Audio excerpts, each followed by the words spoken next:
we are here looking forward to another hopefully interesting study for you. This one may be a little bit more challenging to some because of the type of information that we're going to be sharing. And I would have loved to have made a few charts to make it more simple for you. And I probably will make just a few PowerPoints so that you have a visual a little later if you want to come back and look at it again. So that would be my intention.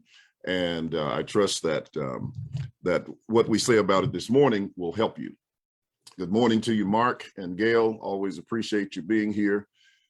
Be sure that as you after you watch, to share the message with others. And but I think what we're sharing here is just really, really powerful. I hope that I give it the attention and the effort that it deserves so that you can understand. So let's go ahead and get underway, because I think it's going to be more material that I can get through in one broadcast, and we may have to break it down into others, but I wish I could do it all in one because of the information. Nevertheless, we're going to look at a linguistic argument on 1 Corinthians 15:49. Good morning to you, Eric. And this is where we study the nature, the structure, the variation in language, etc., of a particular passage or text. And we're dealing with the context a little bit, the actual text, and what the words mean in that particular text and how they impact the subject of resurrection in 1 Corinthians 15. Now, I remember maybe, I don't know, 10 or 12 years ago that I made this argument. And I remember also when I went to this, I can't even think of what it was now, but it was like a convention where all of these scholars and everybody come together. And I went there and I presented it to Ed Stevens, and I don't think he had seen it before. And he didn't have an answer for it. He even tried to get some of the people there who were Greek scholars to delve into the subject. And he offered them an opinion, but they rejected it because it wasn't right. But he was trying to find a way to support his view. And I think you're going to see in the material that I'm presenting that it just doesn't do that. And then later on, I know that we had one meeting in Kansas in 2011 where he and I spoke, and our views were, of course, opposing to each other. And then we had another meeting. He did another meeting in 2017 where he had taken the information that I had shared with him in that convention that we went to, and he tried to write a paper on it. I have his paper before me this morning, and hopefully we're going to get to some of it, and that will help bring out the truth of this. Nkosanathi Mafunda, I hope I said that halfway right, watching from South Africa. Always appreciate our brethren from South Africa who tune in. Good morning to you, Lavira and Beatrice. So let's continue to roll. Like I said, this lesson may be a bit more challenging, but I hope to make it as simple as possible for you to understand. Now, when we look in 1 Corinthians 15 and verse 49, the verbs need to be broken down in this text because it has a profound impact on the nature of the resurrection that is taught. In other words, it is so fundamental that once we understand what the text is actually saying, even those who are futurists, even those who are IBV, admit that if the text if it means what the manuscripts say it should mean, that it is the end of their view of resurrection, and that it supports the, as they would call it, the collective covenant body view, if you please. And this is, and that it supports the fact that the resurrection was already underway in the first century before 70 AD. Good morning to you, Evelyn and Beatrice. All right, so the two words that we're going to look at in the text in 1 Corinthians 15:49, it's actually one word that is translated 2 different ways, but it's actually translated 3 different ways because the translators chose to use the wrong rendering in the text. And you will see that they chose to do it because it supported their futurist view. That's the only reason that they chose to do it. Now, maybe some were just honestly mistaken, but this was deliberate on their part, and they tell you that it was deliberate. Now, the word is phoreo, which is found in 1 Corinthians 15 and verse 49. It is used the first time in the first part of the verse in what we call the aorist tense. And the aorist basically focuses on past action, but it's a very difficult tense to translate. And it could be translated as point action. In other words, something that happens at one point in the past, or it could be focused on past action, but have a linear interpretation, meaning that it depends on where you focus on the action that is under view in the context. So you could be focusing on the beginning part of the action, on the middle of the action, or on the end or consummation of the action. And that period of time can extend. It can be a longer period of time than just something that happened at a definite point in the past. And there are aorist verbs all over the New Testament.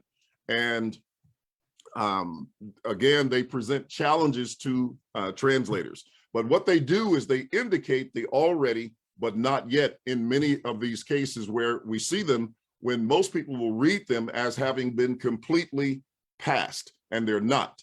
But anyway, let's move on. Now, the first word, and let's read the text for you in 1 Corinthians 15:49. That text says, as we bore or have borne, and see, that indicates the past tense of it, but that's the aorist there.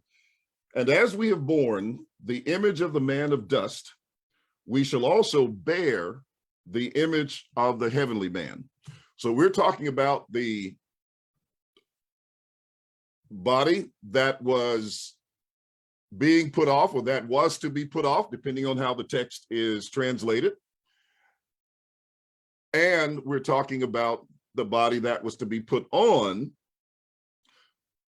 or that was being put on, again, depending on how the text is translated. So the first word, ephoresamen, is an indicative, an aorist one, indicative active of phoreo. Now, I know these terms don't mean much. I'm not trying to be a Greek scholar here, but sometimes you have to read this kind of stuff in order to understand the text. And again, we can put these words in the chat. I'll also do a little PowerPoint chart and put them up so you can come back and download the chart and look at them. Or you can go to Bible Hub right now and look at them, and you'll see exactly what I'm talking about. Phoresomen, for the second part of the verse, when it says, we shall also bear, that's where the controversy comes in. Because one translation of the term uses a different spelling. And the distinction, this is real interesting. The distinction between the spellings is one letter. It is either a short O or a long O. So it's the difference between saying hot and hotel, if you please. But since it's the same word, you could either translate it hotel or hotel, all depending on how you translate the term in terms of the vowel that's used, or the O, whether it's a long O or a short O, determines whether you're talking about something that is in our future or something that had already begun in the past and was already underway. In other words, that they were already being clothed with their body, with the image of the heavenly, with the new body that a lot of people want to call the physical body, or the change of the physical body, or they want to talk about a body that undergoes change at death. And if you understand Paul, you will see that that is absolutely not possible when we truly understand this verse. Now, these two words, for resamen, that's the short O. And let me just spell it for you. It's PH, and Stephen, you can type this in the chat so that people can see it. PHORESOMEN.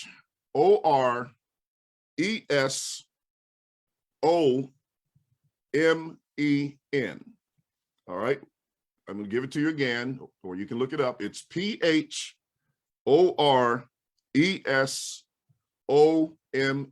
Now, that would be the spelling for the short O. The second time, just spell it the exact same way, but instead of using the O for the second letter, the first one is fine, just put a W there, and that would indicate the omega. So it's the difference between the Omicron and the omega. But those two letters have a very significant impact on the meaning of this verse. Now, if we use the Omicron, the short O, yes, that's it. That's the future tense. Just because of that second O in that word, it points to the future. There are other things that indicate that it's future, but that one would have to be translated future. So that would give support to the futurists, because they would say that here's the word for resamen, and it means that the resurrection is in the future. However, if you spell it the other way and just instead of that second O, put a W there, because we don't have an Omicron, an omega in the English language. So use the W that indicates a different spelling, and that would represent the omega. If it is the long O or the omega, then it's devastating both to the futurist view of resurrection of physical bodies and to what's known as the individual body at death view. And that's one of the reasons why Ed Stevens had to write a paper on it, because he understood the impact of it, and he will tell you that in the very paper that he wrote. And so we want you to understand that. So if we use the omega, it indicates that the resurrection was already underway, that it had started at some definite time in the past. In other words, what that means is they were already putting on the new body, not at some time in the future, but they had started putting on that body at some time in the past. Now, all the futurists know, at least the ones who are in the know, they understand that could not be a physical body. There is no physical body transformation going on in the New Testament, but there was a bodily transformation going on, and it's indicated by the use of the omega in the text. So what we have to do is dig down and look and see if there is evidence for it, solid evidence, incontrovertible evidence for the use of that, as opposed to the short O for resamen. Stephen, I'm still waiting on you to put that other spelling up so people can see it. They need to see that with their eyeballs and see the difference between the two. I don't know if you've put it up yet. I haven't scrolled down to see, but it'd be great if you could put it right underneath the one that you have. I hope I didn't stop my video or anything. Can somebody type and let me know that I'm still rolling here on Facebook, because I don't want to stop what's going on. Okay, it's the same spelling, but instead of using the Omicron for the second O, use a W for the omega. And that's the only difference in the two renderings of the text. All right, I hope that my video is still going. Is the video still going? Someone let me know if we're still live on the air, because it looks like this thing is stopped. Okay, all right, very good. Now, and I hope it's still recording. I assume that it is. Okay, now the first part of the text is aorist. That's the as we have born. There's no controversy. There you go. That's exactly what I wanted to see. All right, that W there is the omega, but we can't show you the Greek letter unless Stephen can put that up and put an omega in there, then you would see it very clearly. All right, but nevertheless, the first part of the text is the aorist, and it just means that they had born in the past I don't think Mark 27:53 is the time, Mark, or Matthew 27:53. That's me personally. Now, you might be able to pull me aside and show me that, but I don't think that's where that transformation began. At any rate, and I did a video on Matthew 27:53 in the very early part of these lessons. You'd have to go all the way back, I think, to January and find that particular video. But anyway, the first part of the text is aorist. It means as we bore. That indicates the action of having put off the body of sin or corruption had begun already. So whatever you make the body in, whatever you make the body in 1 Corinthians 15:49, Paul says, as we bore. Now that's the aorist. That points to a time in the past. So he's saying we bore that at some point in the past, this, the body, and therefore they were to bear the new body, or were bearing the new body. Now the second part, we shall bear, which if we use the foresamen, meaning the short O, that is a real future and would mean that the new body was yet to be put on. So even that presents an issue, because what it's saying is they had already put off the body. See, that's aorist. That means that aorist, according to the futurist, would have to have started at some time in the past, but still be continuing even to this day. So they could not object to the linear view of the aorist being used for the putting off of the body. And that would just show you that what I said earlier about the aorist having a linear concept is absolutely solid and true, because they would have to extend it all the way from the past up to even our present day, because they say the future body hasn't yet been put on. So that aorist extends for thousands of years.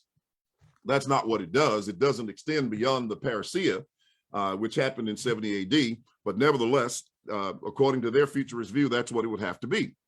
And so what they were seeing, therefore, was that the we shall bear is a totally future experience. And that is a big if the short O for foresamen is in the original text. Now, the other option is the aorist subjunctive. Again, I know these concepts and these terms are probably maybe slightly confusing to you, but they mean a lot when it comes down to understanding the text. The aorist always sees action as having started at some point in the past. The subjunctive is always the probability of action, and that means that it is action and pertains to the future. Sometimes it's even translated as future. So what you have in that aorist subjunctive is an action that had begun in the past, but was seeing its completion in the future. That means if this was the putting on of the image of the heavenly, they had already begun putting on the image of the heavenly at some point in the past. And I would suggest to you that at the time that they had put off the image of the earthly, or started putting that off, they at the same time started putting on the image of the heavenly. Now that doesn't work with a physical body at all. It doesn't work with having a body at death. That's exactly it, Stephen. If you all are looking at the board where Stephen has written that, he has exactly the two words that are found in the translation. And Dale is already trying to get ahead of me because I've already taught him this. But nevertheless, he's pointing out some of the important things that you should know about this. So the word carries the idea that something that already begun in the past but was not yet consummated, but would be completed in the future. And thus for Paul, it means that the dead ones were already being raised, because this subject began with how are the dead ones raised up and with what body do they come. But remember, as I pointed out in last week's lesson, that the living were also a part of being sown. And that's why Paul says, for as we bore. So he's talking about himself. He's indicating that he, along with the Corinthians, had bore at some point in time in the past, the body, or had begun putting off that body, and had already begun putting on the new body as well. So as you're looking at the text, that's really what you should be seeing. So that would once again mean two things. The physical body advocates, the dead ones, had already begun rising out of their tombs if this is talking about a physical body.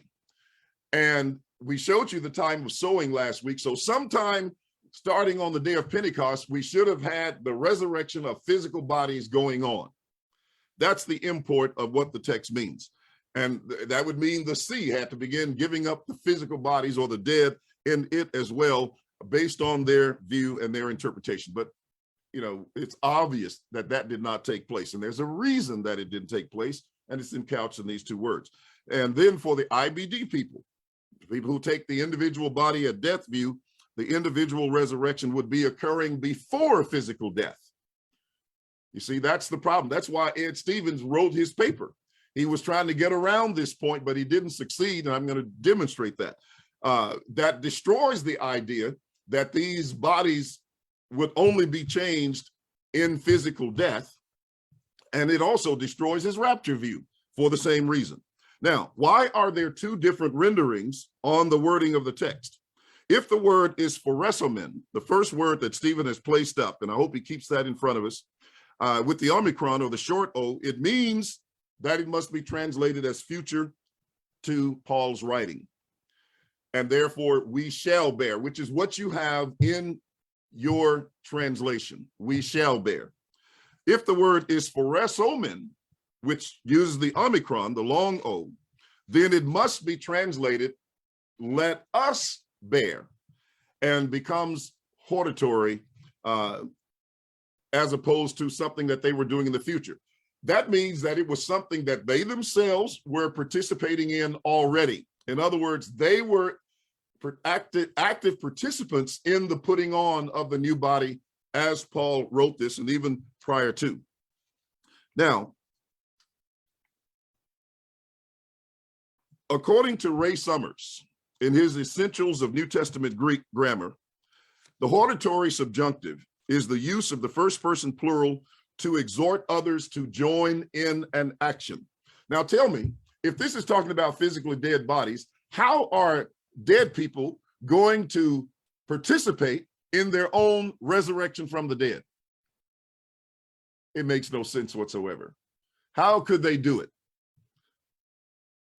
But 1 Corinthians 15:49 is the aorist subjunctive. And as he said, it exhorts others to join in that action, but people could join in that particular action. Now, why do we have these two renderings? It is because the ancient manuscripts contain both.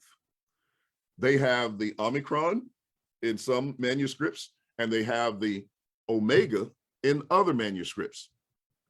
But before we dig into that evidence, let's look at some of our English translations to show you that they render or suggest one of the other readings. Now, even if you have, most of you, perhaps, if you would look in your English translation that you're using right now, now I know some of them do, maybe not all of them, but you may have a marginal reference or a footnote reference on 1 Corinthians 15:49 that says, let us bear. In other words, they are recognizing and acknowledging that the Omicron, not the Omicron, excuse me, I did that before. The Omega is in the original text. That's why they put it in the margin. Even though they chose the Omicron, the short O, which is the future, they acknowledge that the Omega is in the original text, so they put a marginal reference. Mine is right here, and it's in several of the Bibles that I have. All right. Why did they put it there? Because they found it in several manuscripts. They found it in a lot of manuscripts. Now, here's some other translations where you can check this out. And you can go to BibleHub.com to do this. The NIV, the NLT, the ESV, the BSB, the BLB, the KJV. These phones. Anyway, I do have the volume down where you can't hear it ring too much. All right. The NASB, the NASB of 1995, the NASB of 1977, the Amplified Bible, the CSB, the HCSB, the ASV, the ABPE, the CEV, the GNT, the ISV, the LSV, the NAB, the NRSV, the NHEB, the YLT. So 23 translations all favor the Omicron futurist rendering. That's what they used. But you've got the Douay Rheims Bible, the NET Bible, which was translated, I believe, by Daniel Wallace, who was a Greek scholar that wrote this massive grammar on Greek. The Weymouth New Testament, WEB, all prefer the aorist subjunctive reading of let us bear. Now, why did they choose the other rendering, the let us bear? Then if you go to commentaries, you have Ellicott's commentary for English readers that says, we shall also bear the image of the heavenly, but he says better, now look at that. He says better, let us bear the image of the heavenly. And such is the reading of the best manuscripts. Now, here's a guy who preferred the futurist rendering, but he says the aorist subjunctive is the better translation. And he says that such is the reading of the best manuscripts. Now, just with common sense, if you had to choose between two and one of them is better and is contained in the best manuscripts, which one of those would you choose?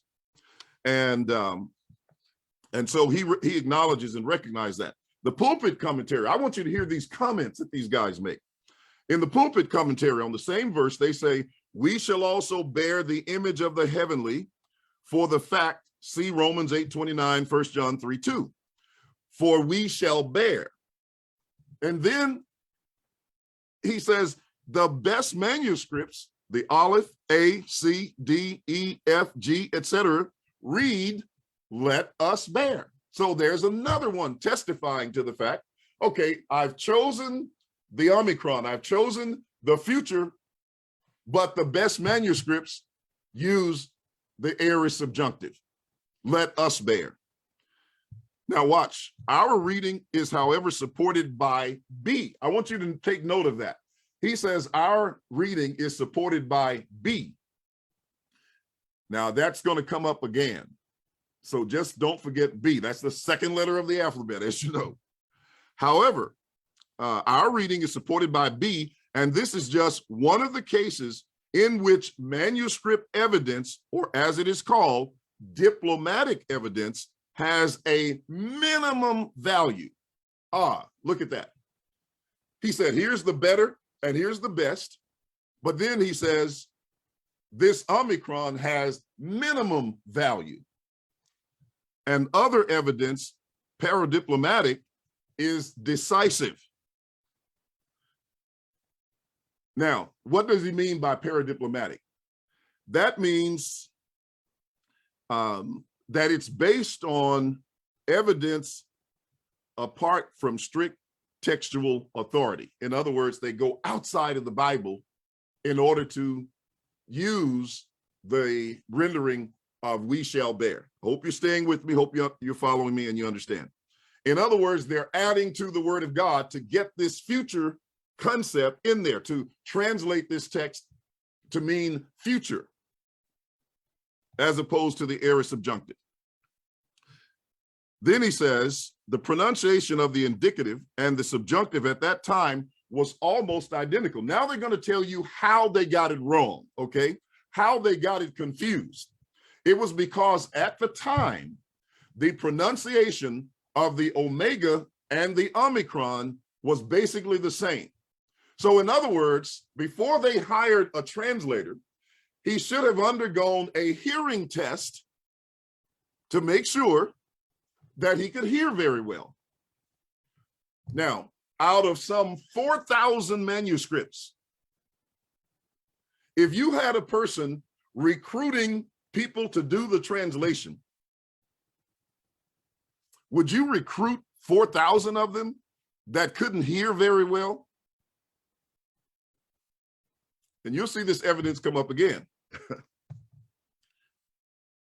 So here's the distinction. Now, I don't know whether they pronounce it long O or short O, but if they said foresamen and foresomen, even if you tried to make that much of a distinction, you could, if somebody didn't hear that well, they would think that maybe you said the short O. But most people who had good hearing heard the long O. Or maybe they both were pronounced with the long O. I'm not sure. But whatever it was, that's what caused the problem, according to the scholars. They didn't hear the sound very well because the distinction between the two was not very distinct or broad. They sounded almost alike. Now, in other words, the pulpit commentary editors are saying that if we use the better manuscripts, it would ruin the futurist argument on the text. And note that they use B manuscript instead of the ones that use the aorist subjunctive. Now, here's what's interesting. In Romans 13, verses 11 and 12, which is clearly a resurrection text, where the text says, and do this, knowing the time, which is from Kairos, the appointed time, that now, see, there's another temporal word indicating this was going on then, that now it is the hour to awake out of sleep. For now, our salvation is nearer than when we first believed. The night is far spent, the day is at hand. Now watch this. Therefore, let us cast off the works of darkness. Guess what that let us is in the text? It is the aorist subjunctive middle. Now, when Paul says, let us cast off the works of darkness, do you think they were going to wait until the parousia to cast off the works of darkness? But not only did he say, let us cast off the works of darkness, he also said, and let us put on the armor of light. That also is an aorist subjunctive middle. Now think about it. Had they not already begun putting on the light? Look, this text is the same concept of Galatians, but watch, we'll see. In the next verse, verse 14, he says, but put on the Lord Jesus Christ and make no provision for the flesh. Well, who was Christ? He was the image of the heavenly. Now, had they not already put on Christ in some sense, in some manner, at some time in the past? Well, that's Galatians chapter 3, verses 26 and 27. For you all the sons of God by faith in Christ Jesus, for as many of you as were baptized into Christ have what? Have put on Christ. You see, that process had already begun in baptism. That's why when we were talking from Romans chapter 6, we were showing you the already but not yet of resurrection, right there in Romans 6. And you can see where it began, in their baptism. That's where they had begun putting off the old man and begun putting on the new man. To put on Christ is to put on the image of the heavenly. And so you got the same aorist subjunctives right there in Romans 13 and verse 13. Let us put off the works of darkness and let us put on the armor of light. They had already started putting off the works of darkness. They had done that at some point in time in the past. Well, the works of darkness is nothing but the resurrection, is nothing but the old man, if you please, from a covenantal perspective. And the putting on of the new is the putting on of the new man from a covenantal perspective. Now, let's look at Ed Stevens's paper and see what that evidence is. And I don't know what time, okay, which I'm going over the time this morning. I'm just going to do it because I think this information, otherwise I'd be quitting right now. But let's look at Ed Stevens's paper, see what he had to say about it. Now, this is a quote from his paper that he wrote resurrection in 1 Corinthians 15, 1 through 49, Ed Stevens, Niagara Conference 2017. And I've got his paper right here, just so you can see it. But here's what he said. First of all, and these are not quotes just as of yet, but I'm going to give you some quotes. He admits the variant aorist subjunctive rendered or reading. He admits that it is textual evidence, that it is the textual evidence for the subjunctive reading. I'm sorry. He admits that the textual evidence for the subjunctive reading, the aorist subjunctive, is much stronger than the slender support for the future tense. I hope this is resonating with you. And thus they have a very anemic bodily resurrection view. But then he chides us for preferring the stronger textual evidence. You also have C.K. Barrett, and then Ed Stevens on verse 49. He admits that if it's the aorist subjunctive, it would have to describe an ongoing present process of bearing the bodily change of the heavenly man. Now look, that kills his IBD view. He admits it would have to be the collective body view. He admits the spiritual body could and was being received before the parousia. Again, refuting his view. He admits that believers could have both kinds of bodies at the same time. He admits in our discussion, a personal discussion that I had with him on Ephesians chapter 2, verses 1 and 5, that talks about being dead in sins, even though it uses the aorist, that was not consummated. See, that's a linear aorist to be understood in that. There's another name for it, but I'm trying to just keep it simple for you. But he also admits by the things that he wrote in his paper that the living saints did not have to go to heaven or die physically to get those spiritual bodies, thus destroying his rapture at the parousia doctrine and his IBV body at death view. He admits the living saints were being exhorted to put on the heavenly bodies and the image of Christ while they were on earth. And he admits this image of the heavenly is the same image Christ has in heaven, which is righteousness that we discussed on last week and in other videos. He admits that Paul does not distinguish between the living and the dead in the bearing of the image, since the dead were being sown and being raised, which is in verses 42 and 43, the present active indicative of spiritai and agaritai, which means it is being sown, it is being raised. So that just shows you how all of this harmonizes. And then he admits that it's the same putting on of verses 50 through 54. Therefore, it is the kingdom. And that flesh and blood is not a reference to a physical term, but refers to the same psychikos, or natural body, of verse 45. All right. Now, those are just some of the admissions that are made. Let me get to the nitty-gritty of some of the things that he said. This is starting on verse 49. So he wrote this entire paper trying to deal with this argument because he knows how devastating it is to his view and to the futurist view. So let's listen to some of the things that he says. Notice this future tense will bear here in verse 49. This is on page 9 of his writing. There is a variant reading in the Greek text, which has the subjunctive tense, let us bear.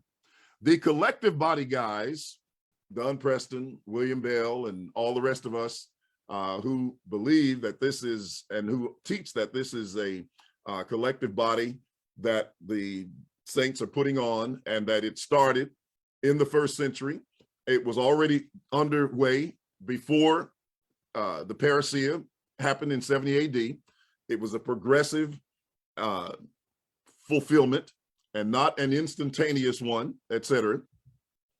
So he says the collective body guys prefer the subjunctive reading here simply because it supports the ongoing collective body resurrection process paradigm.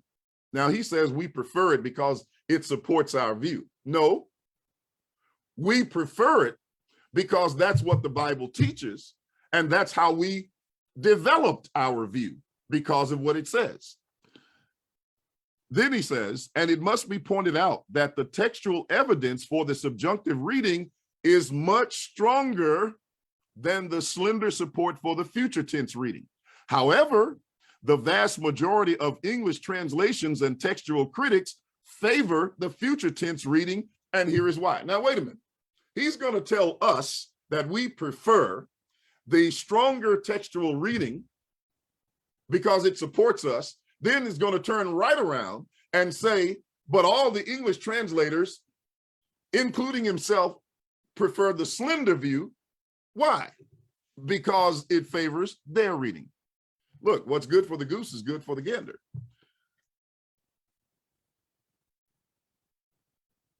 Now he's going to quote from C.K. Barrett. C.K. Barrett, in his commentary on 1 Corinthians, argues convincingly that the original autograph had a future tense, will bear, not a subjunctive, let us bear. He bases his position on the fact that the difference between these two variant readings is only one letter of one word. I've already discussed that. And guess what the letter is? It's the omega versus the omicron.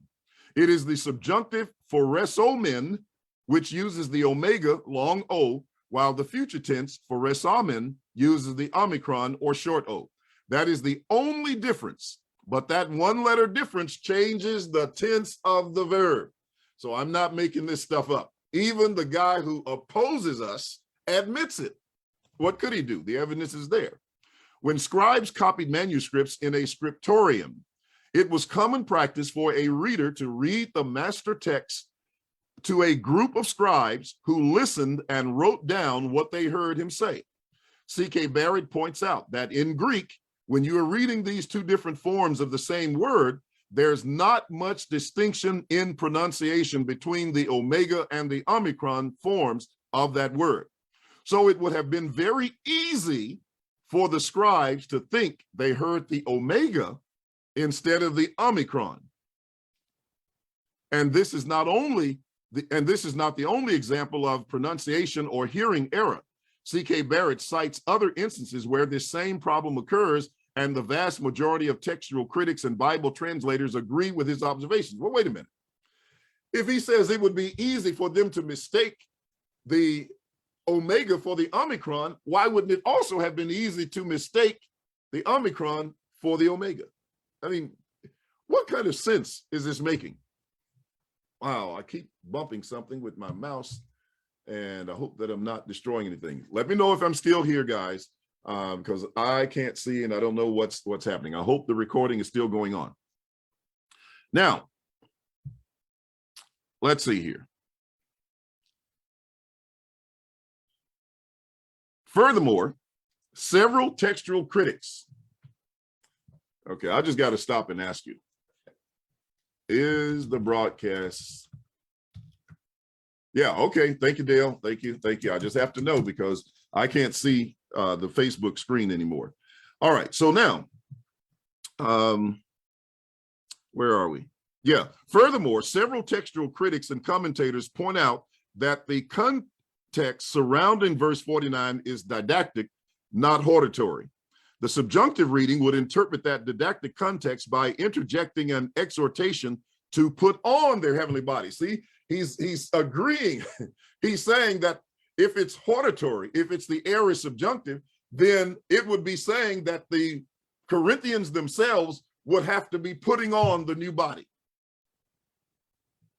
Now, can you tell me how they're going to kill themselves and then put on a new body if it's physical? Or how they're going to do that in terms of this text? It wouldn't work. For this reason, most translators and textual scholars prefer the future tense form, which agrees with the surrounding context, where we find two other instances of a future tense occurring on the resurrection. Well, look, verses 22 through 23 and verse 52. So he picked out those because they speak of future tense. But you see, 1 Corinthians 15 also has another hortatory verse in there as well, another aorist subjunctive. Even though it's used in the negative, Paul says, if there is no resurrection, let us eat and drink, for tomorrow we die. That let us is also aorist. Now, he's saying if there's no resurrection, let us do that. But you've got hortatory teaching in the context.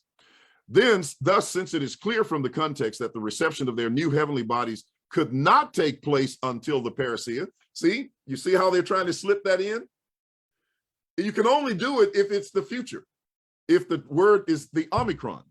It means that the future tense reading has to be the correct one. Otherwise, let me read on. Paul would be contradicting himself here in verse 49. No, it's not Paul contradicting himself. It's Ed Stevens and all these English translators who decided to translate it future. See, do you understand the impact of this? It kills physical resurrection. It kills a future resurrection, and it kills an individual body at death view. That's why they don't want to use what the text, the best manuscripts actually say. And he says he has an appendix for more details on the textual variant and why he believes the vast majority of English translators are correct in following the future indicative. How can they be correct in following what's not the majority of the manuscripts? Now, verse 49, he goes on. I hope this is that you're getting this. This future tense means that there was not an ongoing process of bearing that bodily image of the heavenly man. Well, if it's aorist subjunctive, it means that there was. That's basically what it means. It was a future tense bearing of that image after the dead were raised to receive those new bodies. And this future tense here in verse 49 is in total harmony with two other passages here in 1 Corinthians 15, which also use the future tense in regard to the resurrection event. 1 Corinthians 15, 22 through 23 and 52. That completely rules out the collective body. Well, let's put the aorist subjunctive in, and that completely rules in the collective body. Let me finish the sentence. It completely rules out the collective body notion that the resurrection was a dying / rising reciprocity process that was already going on at the time Paul wrote. Instead, the future tense here in verse 49 necessarily implies that they could not bear the bodily image of the heavenly man while they were still bearing the bodily image of the earthly man. Otherwise, it would mean that those living saints were bearing two kinds of bodies at the same time. That is precisely what Paul is saying. The idea is totally antithetical to this context. The whole point about two different kinds of bodies in this context is that the spiritual body or bodily image of the heavenly man could not be received until the future resurrection. Paul made the same point in verse 46, where he said that the spiritual body does not come first, but rather the natural body.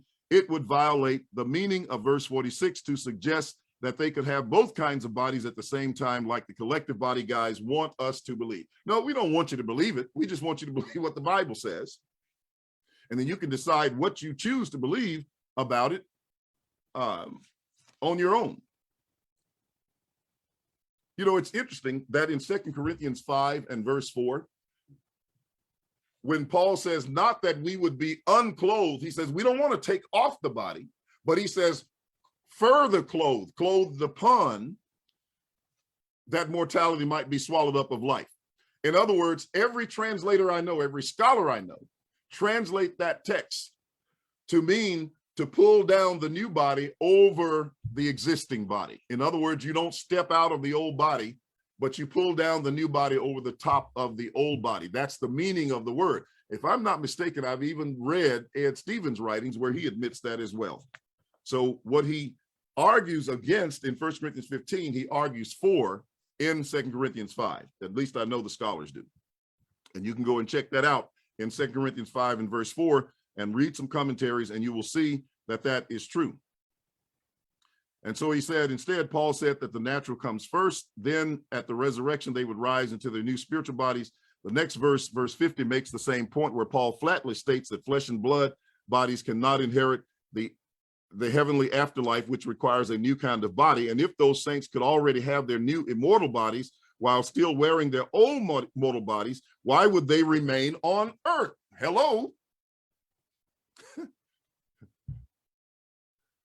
Why would they remain on earth? See, what he's doing now is he's admitting that his rapture view is dead, that these saints did not have to be raptured off the earth in order to put on this new body. If they already had their new immortal bodies, why not shed their mortal bodies and go to heaven? Bizarre, you say? Exactly. That's why the collective body interpretation of verse 49 cannot be correct. Look, let me just get to his conclusion. Yeah, let's get to his appendix. And this is where I'll start summing up. I've got more information because we got some Greek scholars out there, and I got to read that for you as well before I close this lesson. I'm just getting it all in this morning, so running over a little bit, but that's okay. This one needs to be done. All right, in his appendix on page 11, he says there is a variant reading in verse 49 for resomen, future active indicative, versus for resomen, the aorist active subjunctive. Notice their spelling is identical except for one letter, the omicron versus the omega. Let's see if he's quoting somebody here. No, he's summing up. Now watch this. The majority text supports the subjunctive. Wait a minute. The majority text supports the subjunctive. Let me say it one more time. The majority text supports the subjunctive. Let us bear reading. But the future tense reading, will bear, is followed by most English translations. Well, what does that tell you? That tells you that most English translations did not follow the majority text. Even Bruce Metzger, and anybody who knows textual criticism should know the name Bruce Metzger, in his textual commentary explains why most translations prefer the reading of the lesser support. See how he used lesser? Exegetical considerations, i.e., the context is didactic, not hortatory, led the committee, that's your translators, to prefer the future indicative. In other words, they got together and they said, if we translate this as aorist subjunctive, we got to give up our future resurrection view. But we don't want to do that. So let's decide to put the future tense in there. That's basically what it was. Thistleton notes, Kunzelman observes, the context demands the indicative. The key point recognized in modern scholarship, however, is identified by Barrett. The short omicron of the indicative and the omega of the subjunctive varied little, if at all, in Greek pronunciation. So that's about 3 times you've had that supported and substantiated in dictation or in public reading. Hence, only exegesis can determine the original sense and reading. And that's in C.K. Barrett's The First Epistle to the Corinthians. All right. Here's Thistleton again. The verb phoreo, which Paul uses, should not be confused with phero. Both of these verbs can mean to bear or to carry. However, in contrast to phero, to bear or carry, put up with bring, produce, lead, phoreo has the metaphorical force of the French porter to wear and regularly applies to clothes. Now, that's why Paul in verses 54 and 55 talks about putting on, this mortal must put on immortality and this corruptible must put on incorruption, because of that, of what's said in verse 49. Even to bear has a more metaphorical sense, to bear a name. Hence, it does better justice to Paul to retain the metaphor, we shall wear. So he's still opting for that future, the image of, or likeness, like a badge, etc. And meanwhile, the Corinthians ought to remember the 2 sets of forces which operate. They are still human. Indeed, they are vulnerable, fallible, and fragile, and wearing the image of him who was formed from the earth's dust. On the Greek vocabulary, see the above. Now, let me go to the last. Oh wow, how can I do this? I just can't stop. I just can't stop. I got to give you this. All right, this is from Understanding the Bible. There is a serious textual variant for the second of the verbs in some old and reliable manuscripts. It reads, let us bear. using an aorist subjunctive or hortatory aorist rather than the future tense. The matter is far from certain, though it is not a major theological problem. Oh, yes, it is. Nevertheless, the future form of the verb fits Paul's normal pattern of reference to the resurrection of the dead. See, that's their view. And the likeness of the heavenly one is hardly to be achieved by exhortation. Well, if you understand that it has to do with your surrendering to be baptized, to put on Christ, then it makes all the more sense that you are participating in that and that it's hortatory, encouraging you and admonishing you to do it. Then he says, if Paul uses the future, wait a minute, let's see, who cite the 5th century Christian Theodore, or whatever his name is, who wrote, he, Paul, has said, we shall bear in a predictive, not a parenetic sense. If Paul uses the future tense here, he once again makes the point that the resurrection of the dead is real and in the future as God wills. Now, let's listen to Linsky. I tell you, what these guys say is just amazing. A textual question arises in regard to the future tense as to whether we should read the future for resomen, shall bear, or the aorist subjunctive for resomen, the hortative, let us bear. The textual evidence is preponderantly in favor of the subjunctive. Look, all of the commentators are saying the textual evidence is in favor of the aorist subjunctive, as a glance at the codices shows. But this is a case where the textual evidence, which is otherwise so decisive, cannot be accepted. Whoa, look at that. They're saying all the evidence favors the aorist subjunctive, but here's a place where we can't accept the textual evidence. You remember that song by Casey and the Sunshine Band, where he said, that's the way I like it? That's the reason they're choosing it, because that's the way they like it, not because that's the way it is. Let me go on. It would be exceedingly strange that a paragraph which is so entirely didactic as this one is should reach its close. See, they're trying to decide what Paul had in his mind and what the Holy Spirit had in his mind. Why can't they just accept what the Holy Spirit wrote? That it should reach its close with a final contrast that begins again in simple didactic fashion and then suddenly continues with hortation.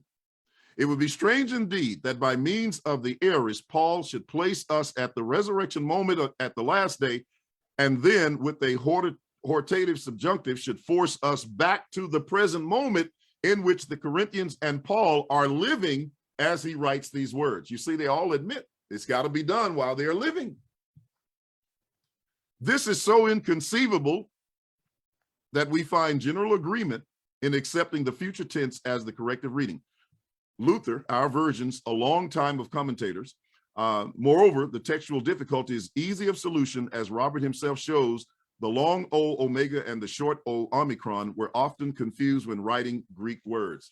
There's Robertson agreeing again that they got it confused because there was a hearing problem. Look, I would have fired the recruiter if he recruited 4,000 plus people who couldn't hear, because it was only a handful that got it wrong. The majority of the manuscripts got it right, but they won't accept the majority because they don't prefer it. Here's what Ed says. We might add that it was even more often confused when the scribes and the scriptorian were listening to the reader dictate the text orally. There is virtually little, if any, difference in the pronunciation of the two different forms. This is certainly not the only example. Okay, we've read that before. He says, indeed, it must have occurred either in the 1st or early 2nd century before any of the early manuscripts which contained the subjunctive were copied. Now he's trying to give you a reason why they might have got the omega in there, because he says, well, that happened later. No, chances are they got the text wrong later, not right later. Now, I told you to remember that B, right? We've covered that, but there was one, I think it's, oh, here it is. This is the part that I want. Let me give you this on this B. It says more Greek scholarship on the aorist subjunctive. There is a significant textual split in the manuscript evidence at this various unit. The subjunctive foresomen with the omega is well attested by the vast majority of evidence. No, the vast majority of Byzantine manuscripts, in addition to the papyri and other uncials. Usually, I throw the witness of B, Vaticanus, out because it is such a bad, unreliable manuscript. The Nessel-Allen UBS bunch, which I do not trust or care for, goes with the indicative because of the Vaticanus, their preferred manuscript. Look, he's saying they prefer the, what did he say about it? He says, it is such a bad, unreliable manuscript. Now, that's what the majority of the translators want to use. That's where they're drawing their future rendering from. This bad, unreliable manuscript. They sure didn't go with that reading because of the Textus Receptive or the lectionary majority. As a Byzantine textual advocate, I would go with the subjunctive as the autographic reading here. This is the manuscript evidence of the line of transmission. Again, I think the subjunctive has the weight of manuscript testimony here. The majority of Greek lectionaries have the subjunctive after all. There is a significant minority that has the indicative, but more have the subjunctive. So that means the vast majority, be it lectionary or continuous text manuscripts, have the subjunctive. Also, by far, the majority of church fathers, and you know I don't care personally a lot for evidence used by the church fathers because they're all over the place, but even they admit that the subjunctive, as well as Clement, Origen, as well as Chrysostom and Athanasius, both whom I trust the most. And this is from Paul D. Anderson, who was the president and founder of the Center for Study and Preservation of the Majority Text in Washington, D.C. So the man has some credentials. He knows what he was talking about. And he says the B was such a bad, unreliable manuscript. Now, here comes the daddy of them all. And I'm going to end on, well, I keep saying I'm going to end. It's just too good. Let me see. What else do we have here?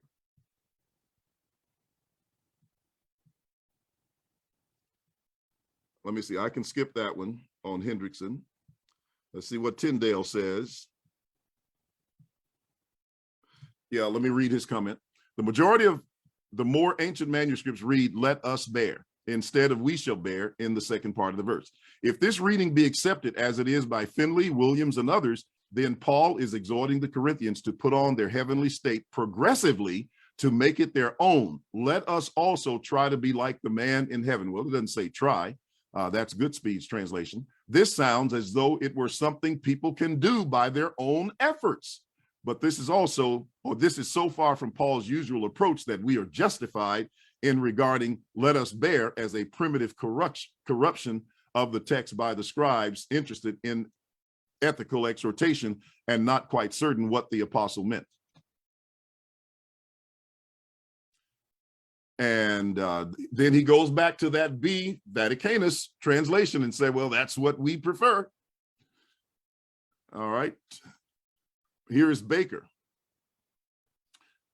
And I think David Garland quotes this: Paul makes clear that this transformation has not yet occurred. It lies in the future at the resurrection. Until then, humans bear the image of the person of dust, Adam. In the resurrection, Christians will bear the image of the heavenly person who has dominion and uses it properly in complete obedience to God. Cosmic polarity, therefore, is not an insurmountable problem. In the same way that those in Adam bear Adam's characteristics in their home on earth, those in Christ will be made like Christ with spiritual bodies appropriate for their new heavenly existence. The future indicative for res amen has weaker attestation. And then he cites several of them, than the aorist subjunctive for resomen. How can they do it?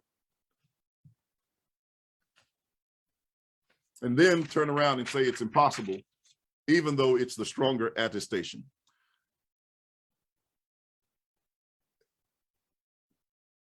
Then he quotes Robertson and Plummer saying that they recognize that the subjunctive implies that the attaining to the glorified body depends upon our own effort.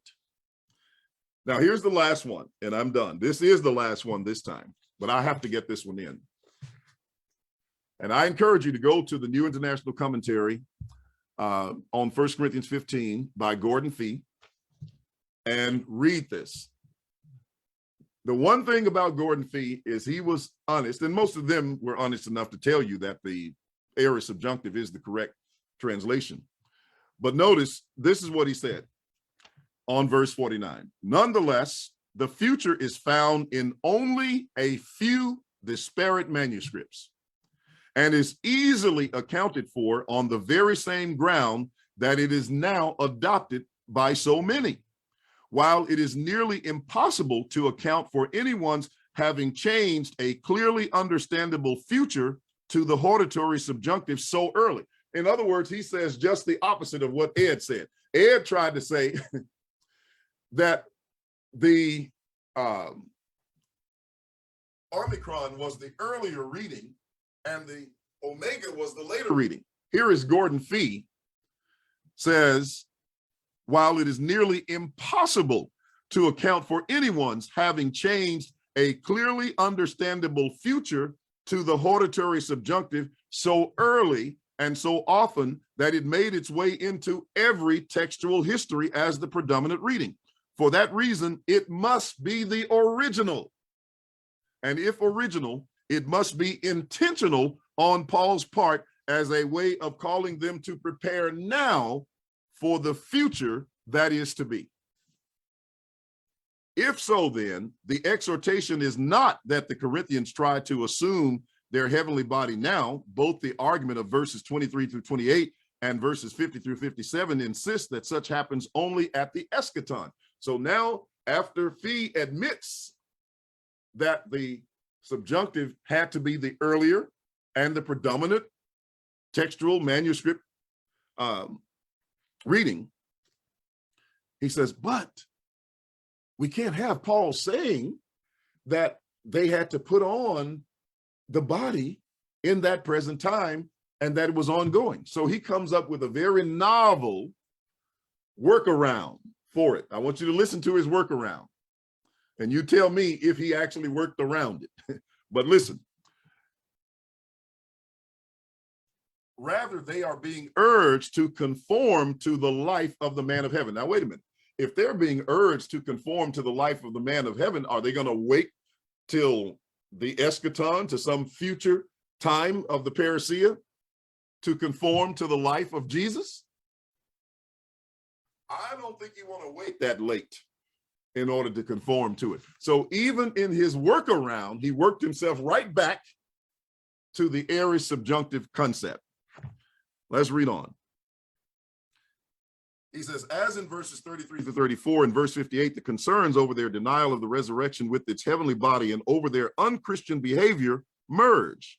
The implication is that not only are they not fully pneumatikos now, but they will not be fully pneumatikos, meaning spiritual, at all if they do not presently also bear the likeness of the man of heaven. Well, how could you presently bear the likeness of the man of heaven if that is the resurrection body?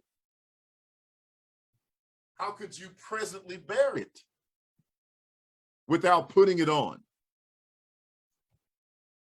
Thus, we have another expression, notice, of Paul's already, but not yet, which is indicated by the aorist subjunctive eschatological framework.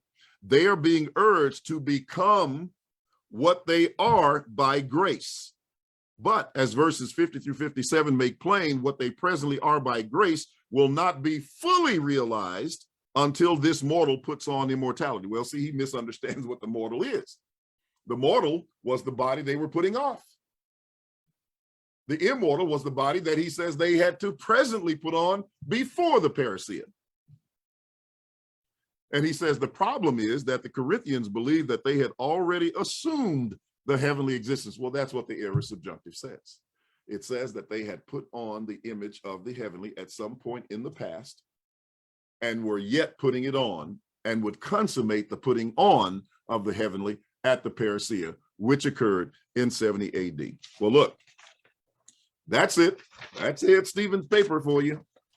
And I've given you all the Bible evidence for it, the textual evidence, so you can decide which direction you're going to. Let's see what these last comments are. Mark says, Christopher, resurrection definition, stand up, rise up, has nothing to do with physical raising of the dead. Okay, I imagine you might be talking to Chris Connor. Yep.